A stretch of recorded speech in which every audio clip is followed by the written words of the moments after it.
वज़ीर आज़म इमरान खान साहब ने मुल्क के तमाम हालात को सामने रखते हुए कौम से गुफ्तगू की। तवक्का थी कि उनकी बात अवाम की उमंगों के मुताबिक होगी, लेकिन मजमूई तौर पर नहायत मायूस कुन गुफ्तगू थी वज़ीर आज़म साहब की जानिब से। हुआ ये कि उन्होंने मजमूई तौर पर जो उनका एक अहम नुक्ता था वो ये था कि भाई मईशत बर्बाद हो जाएगी, लोग बैठे हुए हैं, धरना हो रहा है, एहतजाज हो रहा है, मईशत हमारी तबाह हो जाएगी, फ्रांस के सफ़ीर को निकाल दिया तो हम बर्बाद हो जाएंगे, हमारे पास पैसा नहीं बचेगा। ठीक है जी, जब आपने इतनी मईशत की रट लगाई है तो इसी से बात का आगाज़ कर लेते हैं। सर 126 दिन का धरना आपने दिया था, मुझसे ज्यादा अच्छी तरह आपको याद होगा, उसमें कोई मजहब का फैक्टर शामिल नहीं था, एक कुर्सी की हिर्स थी कि जिसके लिए आप 126 दिन तक एक जगह पर इस्लामाबाद में बैठे रहे थे। सर आपको मालूम है कि इस 126 दिन के धरने के तुफैल पाकिस्तान को कितना नुकसान बेयर करना पड़ा था? 547 अरब। अपने पास से आदादो शुमार नहीं बता रहा, BBC के आदादो शुमार कोट कर रहा हूँ। ठीक है जी, दूसरी जानिब ये भी सब जानते हैं कि लोग बाहर आते हैं, बदअमनी फैलती है तो उसके नतीजे में क्या होता है? स्टॉक मार्केट क्रैश कर जाता है, डाउन हो जाता है। स्टॉक मार्केट के अंदर 319 अरब का नुकसान उठाना पड़ा। साथ ही आप जब तकरीर कर रहे होते थे लोगों को पता नहीं होता था ना किस वक्त आप कहते हैं कि जाओ यार यहाँ आग लगा दो, पुलिस वालों को मार दो। PTV के ऊपर जो है वो हमला हुआ, पार्लियामेंट के ऊपर हमले के जो सारे मामला थे सब जानते हैं ना। क्योंकि इस सब के तुफैल क्या हुआ कि लोगों को अपना कारोबार बचाना था, लिहाजा ब्लू एरिया के अंदर दुकानें बंद रहती थी। तो हुआ क्या कि इसके नतीजे में ताजिर बिरादरी को करीब 10 अरब का नुकसान उठाना पड़ा। ठीक है जी, जो सिक्योरिटी फोर्सेज वहां पे डिप्लॉय की गई थी उनके ऊपर इजाफी अखराजात आए, उसी की रकम तकरीबन 36 करोड़ रुपए बताई जाती है। तो सर मजमूई तौर पर ये जो 800 अरब का चूना आपके 126 दिन के धरने के तुफैल लगा था मईशत को, जरा इसका जवाब दे दीजिए, जरा इसको कवर करने की बात कर लीजिए। अच्छा जी, जो मईशत गिर जाएगी, फ्रांस के सफीर को निकाल दिया, हम स्टेबल नहीं हो पाएंगे, तो सर आप ही तो कहते थे, आप कह रहे हैं ना कि मैं आपको श्योरिटी दे रहा हूं कि मैं इस मामले को हल करूंगा। आपने तो श्योरिटी दी थी कि 100 दिन के अंदर पाकिस्तान का वो अरबों रुपया जो स्विस अकाउंट्स के अंदर पड़ा है वो लेकर आऊंगा और मामले को सारे मामलात को कंट्रोल करके एक नया पाकिस्तान बना दूंगा। आप 2.5 साल में अपने उस वादे को पूरा नहीं कर सके और आपने कहा ना बाहर पैसा पड़ा है तो लात मारे फ्रांस को और अपना पैसा लेकर आए और अपनी मईशत को स्टेबल कर लें। लेकिन देखिए ना ये कॉल और फेल का तजाद है। दूसरी जानिब आ जाते हैं, उन्होंने जो मजमूई बात की, उन्होंने कहा जी ये किसी चीज़ का हल नहीं है, किसी को बाहर निकाल देना किसी चीज़ का हल नहीं है। मैं मगरिब को बहुत अच्छी तरह समझता हूँ, अगर हम फ्रांस को बाइकआउट करेंगे तो मजीद बढ़कर इस तरफ आएंगे और हमें जो है वो उनको समझाना होगा।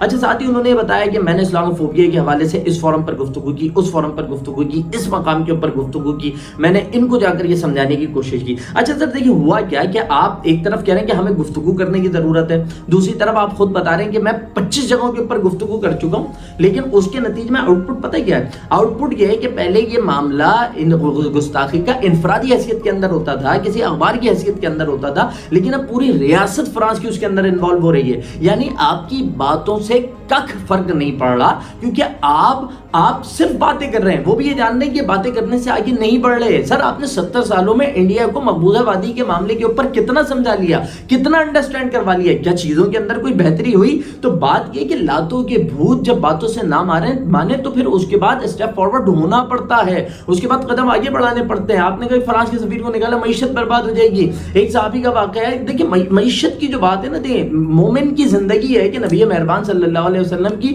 मोहब्बत जब तक माल से, औलाद से, घर से बढ़कर अजीज ना हो तब तक आप मोमिन नहीं हो सकते। एक साहबी का वाकया है कि जी वो उस वक्त शराब हराम नहीं हुई थी, बताया जाता है कि वो खूब सारी शराब कहीं से खरीद के लाए कि भाई अब मैं इसको बेचूंगा और इससे ढेर सारी जो है ना रकम कमा के अच्छी बात है अपने लिए आसानी पैदा करूंगा। लेकिन जब वो लेकर आए तो उसी रात बताया जाता है कि अल्लाह की तरफ से शराब को हराम करार दे दिया गया, ये ऐलान भी कर दिया गया। तो उन सहाबी ने ये नहीं किया कि मैं अपनी मईशत बचा लूँ, अपने आप को स्टेबल कर लूँ, अपना पैसा बचा लूँ। उन्होंने कहा अल्लाह के रसूल का हुक्म आ गया, उन्होंने सारी शराब जो है वो सड़कों के ऊपर बहा दी, ना पीने दी, ना बेची, ना 1 रुपया कमाया, बल्कि अपना नुकसान कर लिया। तो देखिए जब रसूलुल्लाह सल्लल्लाहु अलैहि वसल्लम के हुक्म की बात है तो यहाँ तो आपकी अजमत की, आपके तकद्दुस की बात है, तो उसके लिए तो ये कौम अपने घरों को जलवा लेगी यार, हम अपना सब कुछ कुर्बान करवा लेंगे। हमें मईशत की आप क्या कहना, आप खाने की बात कर रहे हैं, हम तो अपनी जानें देने को तैयार हैं। वज़ीर आज़म साहब देखिए ये जो नामूस रिसालत का मामला, ये समझाने वाला मामला नहीं है सर, इसी के ऊपर तो आने की जरूरत है।